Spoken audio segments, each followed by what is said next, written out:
ημιτελικοί ξεκίνησαν. Φάουλ, έχουμε φάουλ. Συμμαχία 25 βγάζει έξω ένα ρομποτάκι. Πάμε, η μπάλα είναι στο τέρμα της Συμμαχίας 20. Παραλίγο. Η μπάλα εκτός, η μπάλα πάει στο κέντρο.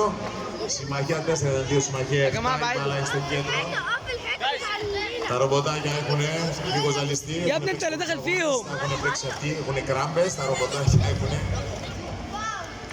ανάγκη από λίγο ξεκούραση, αλλά συνεχίζουν.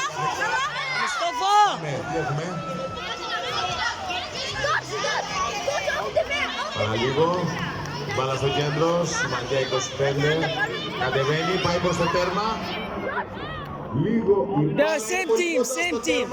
Κανένα ρομποτάκι δεν είναι κοντά. Συμμαχία 4, κοντράτσας, έχουμε ανατροπή στη Συμμαχία 25, εναντίον Συμμαχία 20, ανατροπή σε ρομπότ. Έχουμε φάουλ, βγαίνουν έξω, και αν είναι το ρομποτάκι.